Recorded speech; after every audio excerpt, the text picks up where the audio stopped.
নিজে হজম করি তোর কথাটা, তারপর ভেবে দেখবো বাকিদের বলবো কিনা।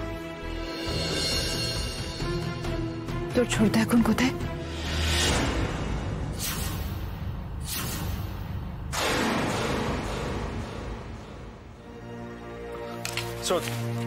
আমি চললাম। হ্যাঁ, thanks for the road, bye. Kinjal, আমি এই হাত নিয়ে এখন তোর সাথে হাতাহাতি করি, সেটা কি ভালো হবে? আর তুই খুব ভালো করে জানিস আমি সেটা করতে পারি। অশান্তি না চাস তো চুপ করে বস এখানে, বস।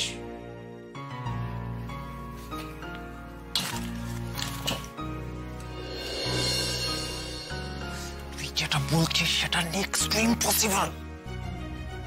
Next to? তার মানে তুইও মানিস যে পুরোপুরি ইম্পসিবল নয়? কিঞ্জল, চাইলে কি না হয়। আচ্ছা, তুই বললি না তো তোর ছোটদা কোথায়? আমি জানি না। দেখ, ওর সাথে 9 মাসে 6 মাসে একবার কথা হয়। ও মোবাইলও ক্যারি করে না, সারা বছর ট্রাভেল করে। ও যখন নিজে থেকে ফোন করে তখনই কথা হয়, আদারওয়াইজ কথাটা তো হয় না। দেখ দেখ, তুই যেটা ভাবছিস সেটা হবে না। সেটা হবে কিনা সেটা পরে দেখা যাবে। আর তোর বাড়ির লোক জানুক না জানুক, আমি জানি তোর ছোটদার সাথে তোর রেগুলার কন্ট্যাক্ট আছে, গোপনে হলেও আছে।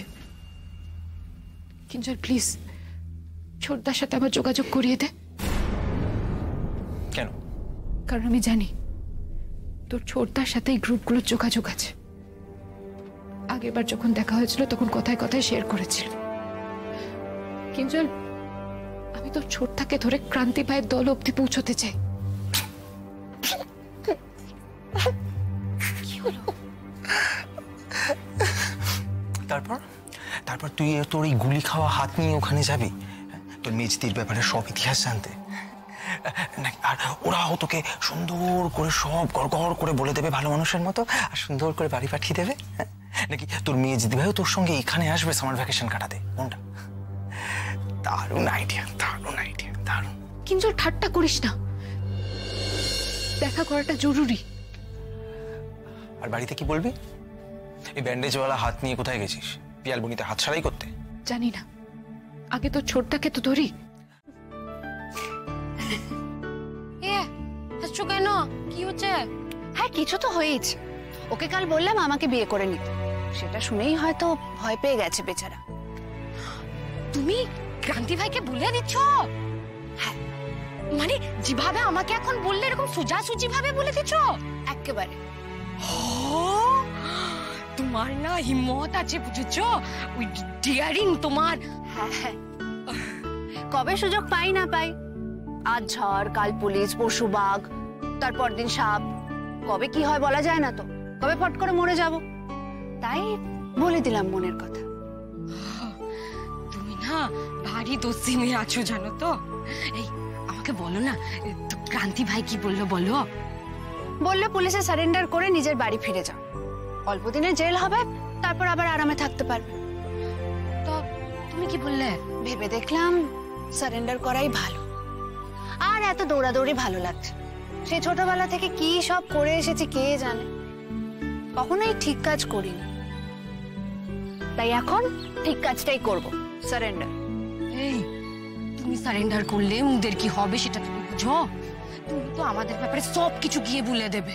তুমি তো আমাদের সমস্ত ডেরাগুলোকেও চিনে গেছো। ও আমি বুঝতে পারছি, তুমি হয়তো ভাবছো যে তুমি ওদেরকে গিয়ে সব কথা বলবে না, কিন্তু ওরা কি তোমাকে ছেড়ে দেবে ভাবছো? তোমার পেট থেকে না ওরা সব কথা বের করে নেবে, তুমি ওদের সামনে কোনো কথা লুকাতে পারবে না। তাহলে আর কি, আমার সঙ্গে সঙ্গে তোমরাও ডুববে। আমাদের সাথে তুমি গদ্দারি করবে? তাহলে তুমি ক্রান্তি ভাইকে বিয়ের কথা বললে কেন? এই আমরা না তোমাকে আমাদের নিজেদের একজন ভেবেছিলাম, বুঝেছো? কথায় কথায় তো জিজ্ঞেস করলে না কার কাছে সারেন্ডার করব, সেটা তো আগে জানো। মানে মানে আমি তোমাদের কমান্ডারের কাছে সারেন্ডার করব, নিজেকে সারেন্ডার করব সম্পূর্ণভাবে। তারপর সে যা শাস্তি দেবে দেবে। খারাপ ভালোর কথা নয় সার্থক, তুমি বিষয়টাকে ভালো করে না জেনেই অকারণে ওকে সন্দেহ করেছো। এটা তো ভুল, বড় রকমের একটা ভুল করেছো তুমি সার্থক, এটা তো মানবে। তুমি ওকে সন্দেহ করার সময় কিন্তু কোনো র্যাশনালিটি বা কোনো লজিক নিজের মাথায় রাখোনি। যেন একটা পরকীয়া কিছু ভাবতেই হবে।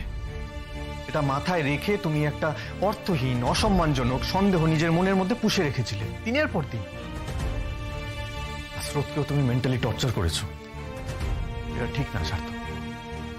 পিয়ালবনি থেকেও একটা আঘাত নিয়ে ফিরেছিল। শুধু শারীরিকভাবে যে ও উইক ছিল, অসুস্থ ছিল তা নয়, মানসিকভাবেও, মনের দিক থেকেও কিন্তু নড়বড়ে হয়ে আছে। যখন তোমার সাপোর্ট ওর সব থেকে বেশি প্রয়োজন ছিল, তোমাকে দরকার ছিল ওর, তুমি কি করেছো তখন? একটা বেকার সন্দেহ নিয়ে, একটা ভুল সন্দেহ নিয়ে ওর প্রাক্তন প্রেমিককে খুঁজে বেড়াচ্ছিলে বনে জঙ্গলে। সেটাই স্রোতকে আরো বেশি আহত করেছে ওকে আরো। অনির্বাণদা, তুমি আমার জায়গায় থাকলে কি করতে?